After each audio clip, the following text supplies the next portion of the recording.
December 1943. A Japanese convoy vanishes without a trace in the Pacific. No explosions heard, no distress signals sent. Just gone. 3 weeks later, it happens again, then again. The Imperial Navy starts calling them ghost attacks. What they didn't know was far more terrifying than any ghost. For decades, one of the most effective weapons of World War II remained hidden in classified files. While history books focused on aircraft carriers and battleships, a silent predator was hunting beneath the waves. These weren't ordinary submarines. They were something the Japanese military never saw coming, and by the time they realized what was happening, it was already too late.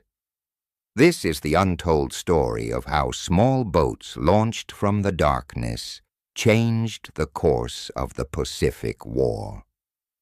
The year is 1942, and America faces an impossible problem. Japan controls the Pacific. Their empire stretches from the frozen shores of Alaska's Aleutian Islands down to the tropical waters of the Solomon Islands. Thousands of miles of ocean. Hundreds of islands, countless supply routes keeping their war machine alive. American submarines are out there, hunting. But there's a critical flaw in the strategy. Traditional submarines are big, loud.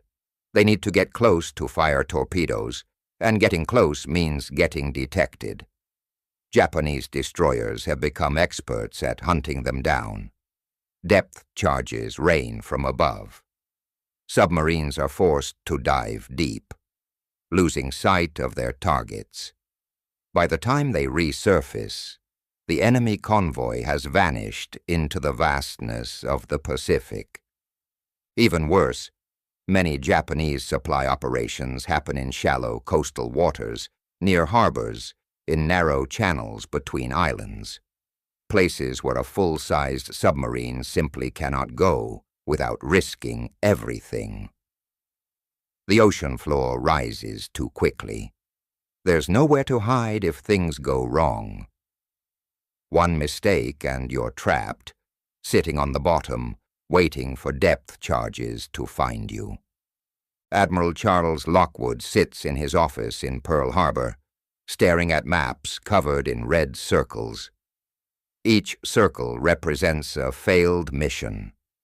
Each circle represents a submarine that came back empty-handed or didn't come back at all. The Japanese are moving supplies at night. Small boats, fast movements, hugging coastlines where big submarines fear to tread. Intelligence reports show construction materials flowing to fortified islands. Food and ammunition reaching isolated garrisons. Medical supplies keeping their soldiers fighting. All of this happening right under America's nose, and there's nothing conventional submarines can do about it. Lockwood knows something has to change. The war in the Pacific isn't just about big naval battles. It's about cutting the enemy's lifelines, starving their outposts, making every island they occupy a prison instead of a fortress. But how do you hunt in shallow water without becoming the hunted? The answer comes from an unexpected place. A young naval officer named Robert McClintock brings Lockwood a proposal that sounds insane.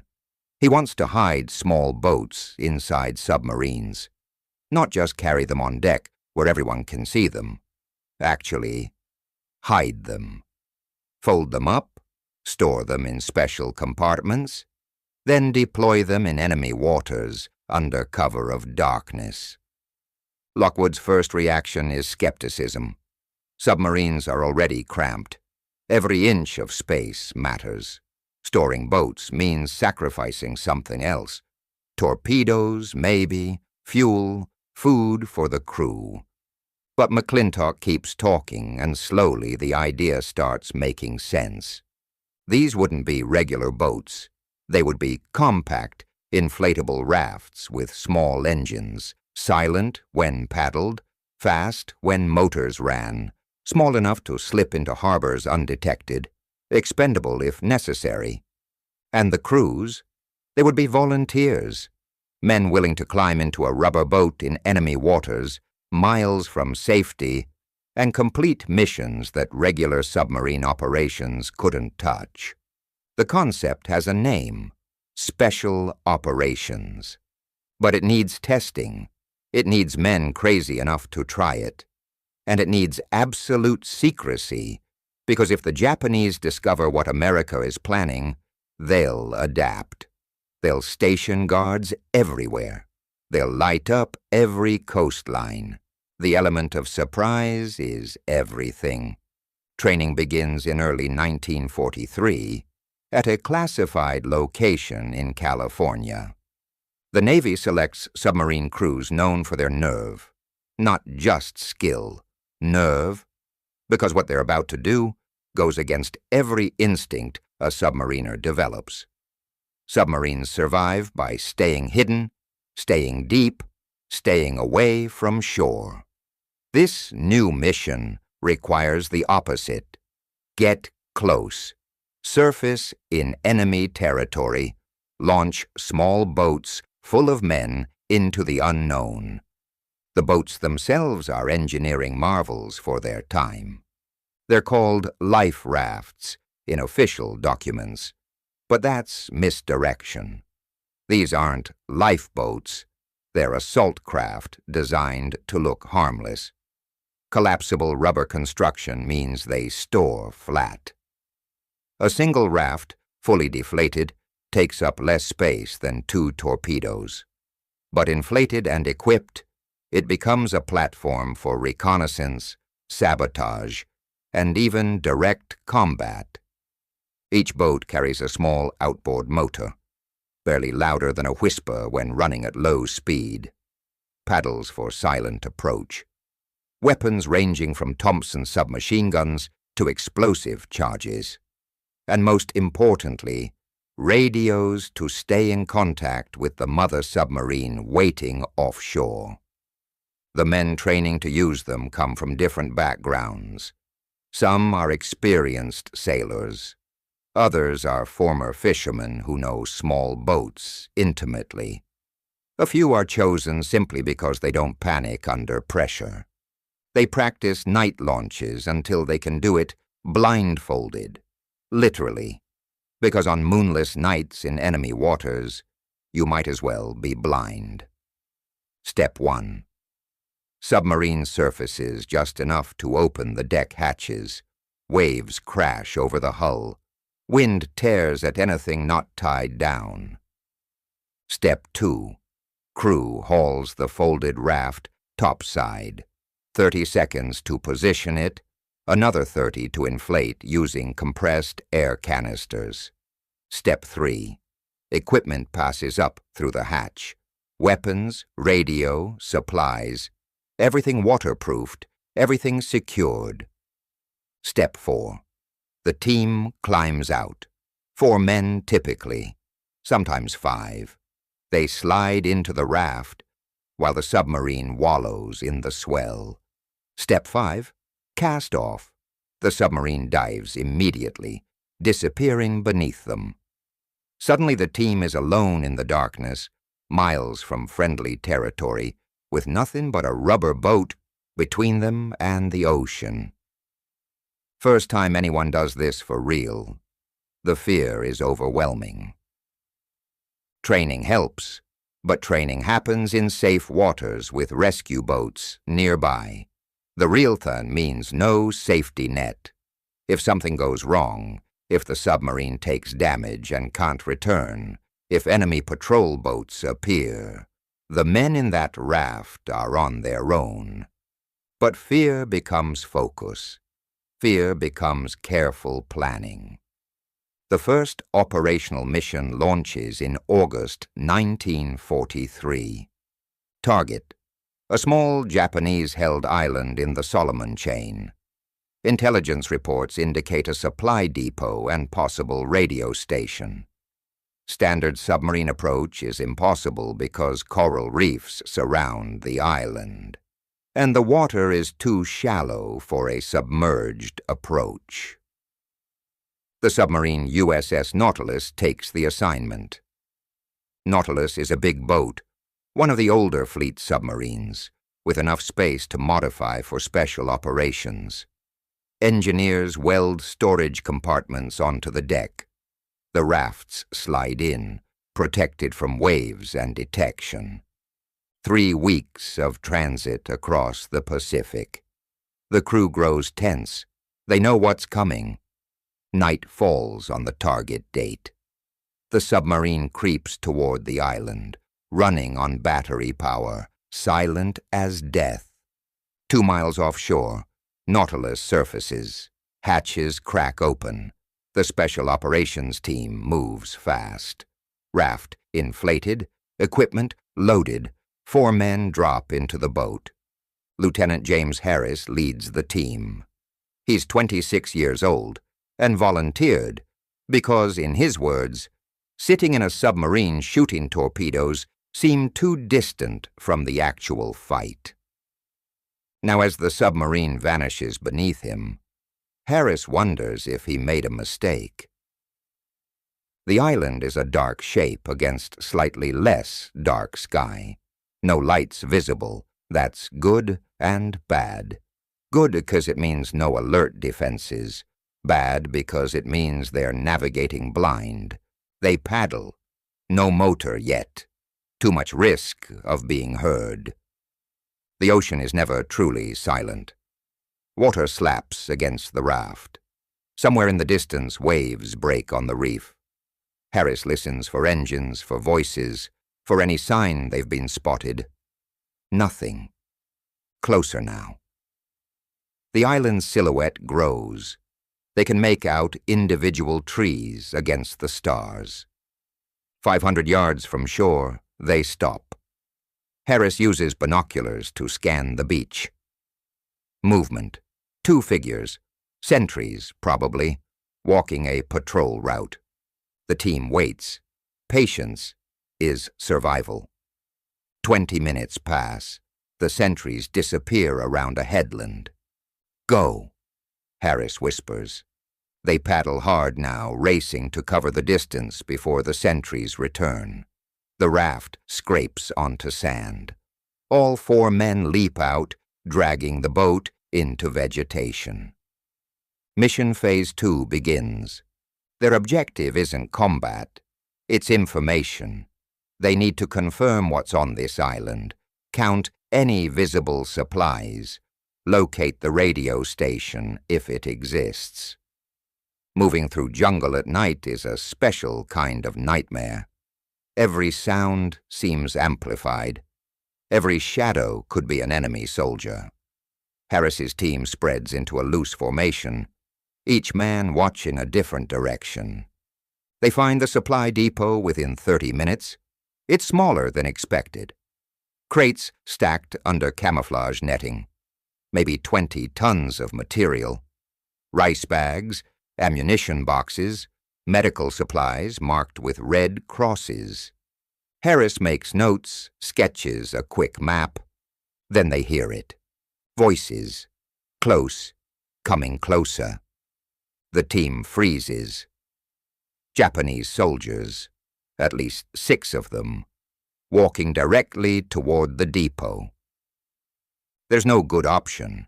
If they run, they make noise and get chased. If they stay, they might get discovered. Zero Harris makes a decision.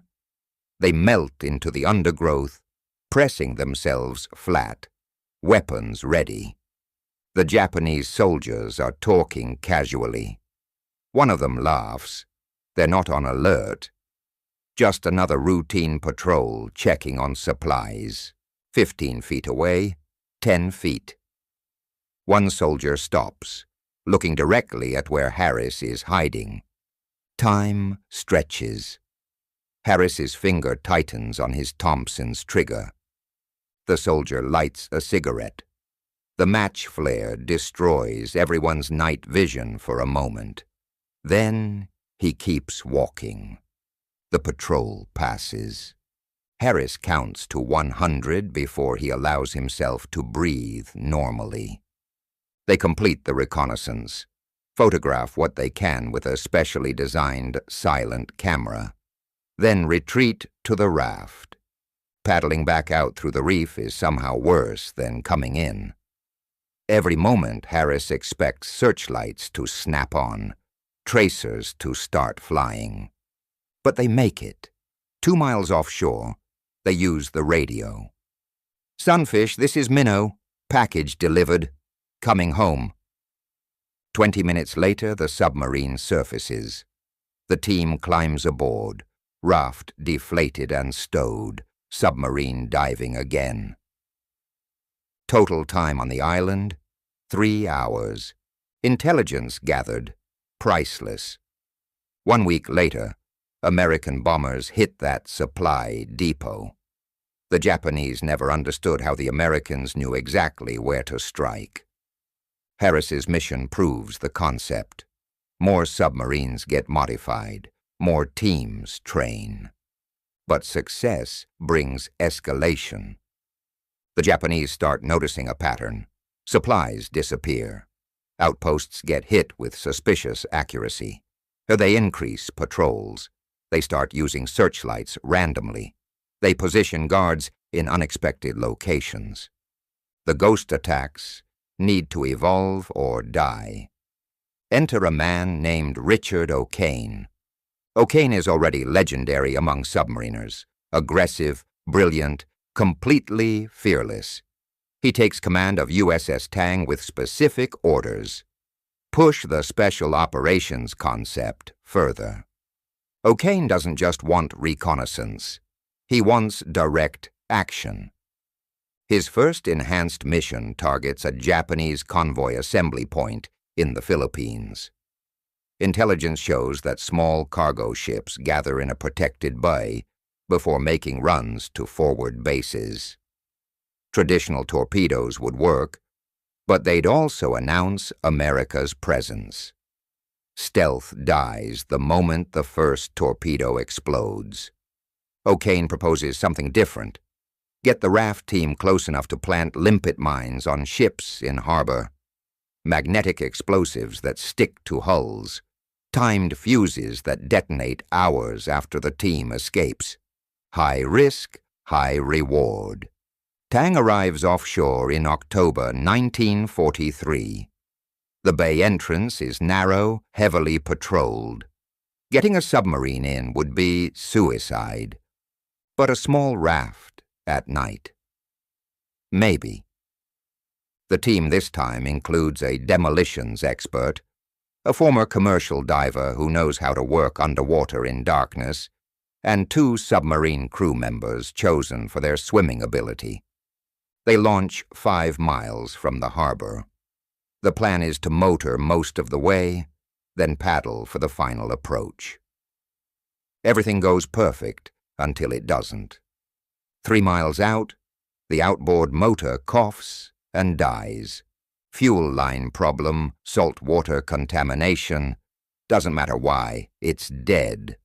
The team leader, a lieutenant named Morrison, makes a fast calculation. They can still paddle the distance, but it will take 3 times longer. That means less time in the harbor, less time to escape, and higher chance of being caught by dawn. He radios Tang. O'Kane's response is immediate. Mission continues. We'll wait. They paddle, arms burning, shoulders screaming. 3 miles of open ocean using nothing but wooden paddles. They reach the harbor entrance as the moon sets. Perfect timing, actually. The darkest part of night. Patrol boat passes within 200 yards. They lay flat in the raft, barely breathing. The boat continues. Inside the harbor, 4 cargo ships sit at anchor. Lights burning on 2 of them. Activity visible on deck. Loading operations, maybe. The team splits. Morrison and the diver take one raft. The other two men stay back as security and radio contact. Morrison and his partner slip into the water. The mines are carried in waterproof bags. Each mine weighs about 30 pounds. Magnetic clamps make them attached to steel hulls. 8-hour fuses give plenty of time to escape. Swimming in darkness toward an enemy ship is surreal. You can't see more than a few feet. You navigate by sound and by glimpses of the ship's silhouette against the stars. They reach the first ship. Morrison dives, searching for the hull below the waterline. His hands find metal. He positions the mine, activates the magnet, twists the fuse. Swimming down here, you lose track of time. He surfaces, gasps air, dives again for the second mine. 2 mines placed. They swim to the next ship. This one has guards. Voices audible on deck. Someone laughs. A bottle breaks. Morrison and his partner move slower, more carefully. Place 2 more mines. Returning to the raft takes forever. Every sound seems magnified. Dogs bark somewhere on shore. An engine starts. They climb back into the raft, shaking from cold and adrenaline. Paddle out, silent, steady. The patrol boat makes another pass. This time it comes close enough that they can see the men on deck.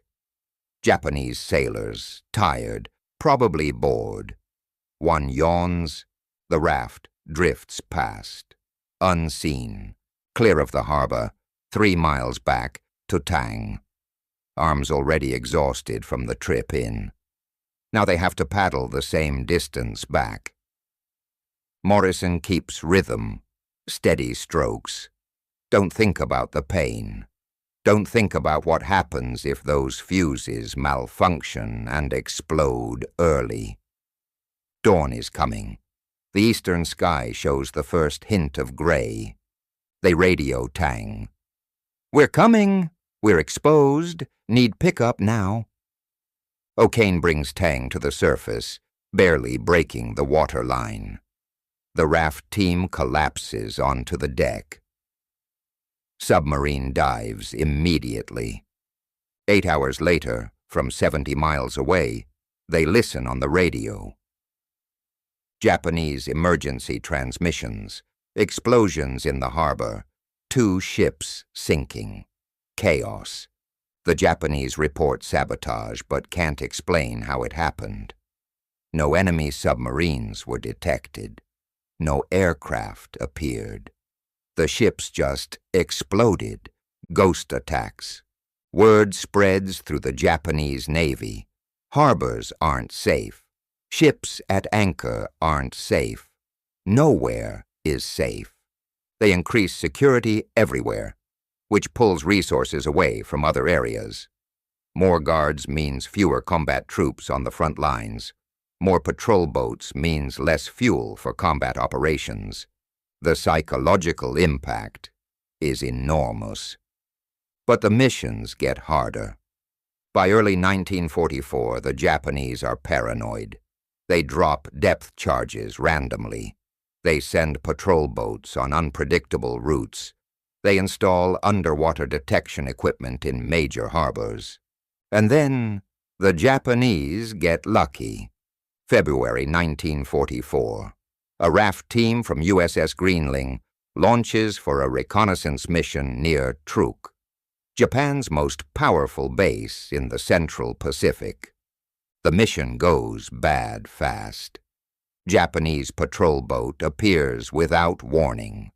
Searchlight snaps on. The raft is caught in the open, 2 miles from shore, nowhere to hide. The patrol boat opens fire. Machine guns tear into the raft. 2 men go down immediately. The survivors try to return fire, but they're outgunned. The patrol boat circles, pouring bullets into the water. Greenling is too far away to help. By the time the submarine could surface and attack, the team would be dead. One man survives. He's pulled from the water by the Japanese, wounded but alive. This is the nightmare scenario. A prisoner who knows about the secret missions, who knows about the submarines, who knows about future targets. American intelligence braces for the worst. But the captured sailor, a young man named Davis, tells them nothing. Days of interrogation, beatings, threats. He gives up only his name, rank, and serial number. The Japanese know something special is happening, but they don't know the details. They don't know how many submarines are modified. They don't know how many teams exist. Davis dies in captivity 3 weeks later. He never breaks. His sacrifice keeps the program alive. Summer 1944. The war's momentum has shifted. America is advancing across the Pacific, island by island. But each island is a fortress. Each harbor is protected. The special operations teams have evolved into something more refined. Better equipment, better training, better intelligence. The decisive moment comes in August. Target, Palau Islands. Japan uses Palau as a staging area for forces defending the Philippines. Supply ships cluster there before making the dangerous run north. If America can disrupt operations at Palau, the entire Japanese defensive strategy weakens. Standard bombing raids have had limited success. The Japanese move supplies at night, hide ships during the day. By the time bombers arrive, targets have vanished. Admiral Nimitz approves a coordinated special operations strike. Not one submarine. Five submarines. 10 raft teams. 50 men total. Launching simultaneously against different targets across the Palau complex. The operation is called Silent Thunder. USS Bowfin, USS Harder, USS Tang, USS Silversides, and USS Seahorse converge on Palau from different directions. Each carries modified rafts and specially trained teams. The plan is complex. Each team has a specific target: supply depots, radio stations, fuel storage. But they must coordinate. All teams launch within a 30-minute window. All strikes happen within a 2-hour period. Then all teams extract before dawn. Timing is everything. Hit too early, and the first explosion alerts the others. Hit too late, and some teams get caught in daylight. The night chosen is moonless, cloudy, with light rain forecast. Perfect conditions for hiding. August 21st, 1944. The submarines take positions, 10 miles offshore, staggered along the island chain. 2,200 hours. First teams launch. The ocean is rough. Rain begins falling. Visibility drops to almost nothing. The teams navigate by compass and by glimpses of coastline when lightning flashes. Inside the rafts, men are soaked, cold, and more focused than they've ever been in their lives. Tang's team, led by a lieutenant named Crawford, has the most dangerous assignment. They're targeting a fuel depot inside the main harbor. Security will be heavy, but fuel is critical. Destroy it, and Japan's ships sit idle. They reach the harbor entrance. Patrol boats crisscross the water. Searchlights sweep randomly. Crawford waits for the pattern. 3 patrol boats. They pass every 20 minutes. A gap exists if you time it perfectly. The gap appears now. They motor into the harbor. engine barely audible over the rain, past the entrance, into enemy waters. The fuel depot sits on the shoreline, storage tanks visible even in darkness. Pipelines run down to a pier where tanker ships load. No tanker ships tonight, just the tanks. Big targets. Crawford's team beaches the raft, moves quickly to the tanks. The demolitions expert, a man named Kowalski, places charges. Not just one, 6, arranged to create maximum destruction, 30-minute fuses. Enough time to escape, but not enough for Japanese guards to find and disarm them. Charges set, team retreats to the raft. Behind them, all across Palau, other teams complete their missions. Charges placed, timers ticking. Crawford's team paddles out of the harbor. Halfway to the entrance, a patrol boat appears. Close, too close. They go still. Rain hammers down. Wind howls. The patrol boat slows. Searchlight begins sweeping. Crawford's hand finds his sidearm. If the light hits them, it's over. They'll go down fighting, but they'll go down. The searchlight sweeps left, then right. It passes over their position but doesn't stop. The rain creates too much visual clutter. The raft looks like just another wave in the storm. The patrol boat moves on. They clear the harbor. 2 miles out, they radio Tang. All across the operational area, similar calls come in. Teams reporting success, teams reporting extraction in progress. 0130 hours. The first charges detonate. The fuel depot explodes like a miniature sun. Flames shoot hundreds of feet into the air. Secondary explosions follow as the fire spreads to other tanks. Across the islands, other explosions bloom. Supply depots disintegrate. A radio station collapses. More fuel goes up. The Japanese response is panicked. Sirens wail. Patrol boats race in every direction. Searchlights crisscross the water. But the teams are gone. Already picked up by submarines or far enough away to be invisible in the storm and darkness. By dawn, the damage is catastrophic.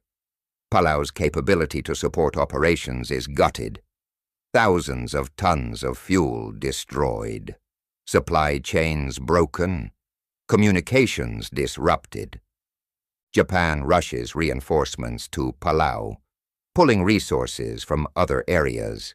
They increase security across all island bases, spreading their forces even thinner. The American advance on the Philippines proceeds with less resistance than expected. Analysts credit improved intelligence and bombing accuracy. They're partially right. But the real reason is 50 men in rubber boats who turned harbors into killing zones without firing more than a handful of shots. The Special Operations Program continues until war's end. More than 300 missions launch. Some succeed spectacularly. Others fail. Men die in darkness, far from home, doing work that will stay classified for decades. After the war, the Japanese military conducts investigations. They discover evidence of the raft teams, but struggle to understand the full scope. American records remain sealed. The submarines that carried these teams return to regular service or get scrapped. The rafts disappear into warehouses. Veterans of these missions rarely speak about them. The work was secret. The fear was real. The impact was undeniable. Modern special operations forces trace their lineage back to these early experiments. Navy SEALs, Marine raiders, they all owe something to those first teams who climbed into rubber boats and paddled into enemy territory armed with nothing but courage and creativity. The Japanese called them ghost attacks because they couldn't explain what was happening. Ships exploded without warning. Supplies vanished without trace. Security tightened, but the attacks continued. What they faced wasn't supernatural. It was something more frightening. It was American ingenuity combined with raw nerve. It was men who refused to accept that some targets were untouchable. It was the realization that in war, the biggest weapon isn't always the most obvious one. Sometimes it's a rubber boat in the darkness. Sometimes it's 4 men with nothing to lose and everything to prove. The Pacific War's outcome hinged on many factors: aircraft carriers, island invasions, atomic weapons. History remembers the big moments. But scattered across that vast ocean were small moments, quiet moments, men in rafts doing impossible things. They didn't win the war alone, but they changed how wars could be fought. They proved that size doesn't always matter, that stealth and courage can accomplish what firepower cannot. And they left the Japanese military jumping at shadows for years, never sure when the next ghost attack might come. That fear, that uncertainty, that constant drain on resources and morale. It was a weapon as effective as any torpedo ever fired. The submarines returned home. The men moved on with their lives. The rafts folded up and faded into history. But the legacy remains. Every time a special operations team launches on a covert mission, they carry forward the spirit of those first boat teams, the ones who surfaced in enemy waters, inflated rubber rafts, and disappeared into the night to strike where the enemy felt safest. The Japanese learned too late that there's no such thing as a safe harbor. Not when shadows have teeth. Not when silence carries explosives.